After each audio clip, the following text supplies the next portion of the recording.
Mayor Sanchez, members of the council, and the public. Speaking about Oceanside's climate action plan, I'd like to build on my previous statements. In the past two meetings, I first showed that experts can be in error, presenting a list of examples where science and technology got it wrong. I also showed that many scientists are not convinced about man-made climate change theories. I then showed that experts can be swayed by financial incentives, pointing out that experts in court proceedings always make conclusions to the benefit of their paymasters. I also noted how science has changed the definition of a female in a manner that satisfies politicians and NGOs that hold the purse strings to grant funding. I forgot to mention that every transgender patient is worth about $500,000 to the medical community, but I'm sure that had no influence on the medical community's changing definition of a woman. For those of us who are not influenced by such concerns, we can see the obvious truth. But this should not be surprising. Economics, that field of study that focuses on human decision-making behavior, makes this prediction. The overarching principle of economics is that people respond to incentives, specifically that behavior can be encouraged by giving rewards for doing it. Scientists, doctors, and other experts are people too, after all, and their behavior can therefore be influenced by the economic incentive of government grants. So we can conclude from this that experts are fallible. Of course they are. Once again, they are human. Why does this matter? Because experts are the ones predicting climate change catastrophe. Their predictions are dire and form the core of any political action.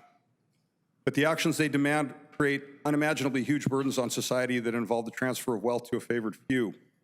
So what burdens does the Climate Action Plan cause the people of Oceanside? Like any law or regulation, government restrictions pose a burden on every individual's freedom and the ability to make the best economic and financial choices for themselves. Of more concern is government creep. Federal income tax, for example, started as only a 1% burden on the wealthiest of Americans. In 2022, President Biden pushed for a 1% tax on corporate stock buybacks. Only 2 years later, he wants to raise that to 4%. This is the norm, and there are many other examples of government costs and burdens growing with time. Narrow new policies let government get its foot in the door. And once open, government then pushes hard against it. This is certain. So a seemingly reasonable rule today can morph over time into forcing consumers to eat bugs for protein or prohibit the use of items such as internal combustion engines or natural gas in our homes. By the way, these are all actual proposals from a much longer list, all in the name of saving the planet. But should huge costs be forced upon society by experts who have frequently been wrong? Unlike the law of gravity, climate theory cannot be empirically tested and proved. It is a mathematical model projected forward in time involving countless variables of unknown sensitivities. In short, it is a mathematical extrapolation of current data using speculation to fill in the blanks. It's worth noting that previous climate models have been discarded as the real world played out and proved their predictions to be inaccurate. Given this, why are governments pushing so hard to adopt climate change measures? That question is political, not scientific. Perhaps the answer is best found from politics and history. At the root of climate change is the consumption of energy. Energy is the hidden commodity found in everything. From the clothes we are wearing, to the food we consume, to the cell phones we use, there is no item that does not require energy for its raw materials or manufacturing. Energy is also innately a part of any activity performed. If politicians were looking for an excuse to control behavior, consumption, economic activity, and wealth, then restricting energy use is the most effective way to do that. By controlling energy use, you control absolutely every aspect of human activity.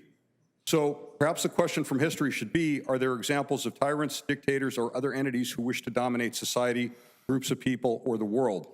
The answer to that is, of course, yes. Simply read any history book. Tellingly, the elites today do not modify their own behaviors to save the planet, but continue to live lavishly. Yes, it seems to be a ploy to control society. If the elites truly believed that the end of the world was otherwise imminent, they would scale back their own activities to save themselves. They are not. Given that climate activists want to redefine how and where we live, what we drive, what we eat, and other freedoms such as travel being limited by government-approved trips, climate alarmism is a godsend for bureaucrats and dictators everywhere. There is no easier way to achieve that goal. It is certainly easier than warfare, which was always used in the past with lesser results. We deserve better than that. Here in Oceanside, please apply any climate plan burdens minimally and extend no further restrictions than mandated by state law. Any commissions formed to study this topic must not be filled with panicked activists, but balanced individuals from both sides of this issue. Thank you very much. Thank you. For item number 32, how many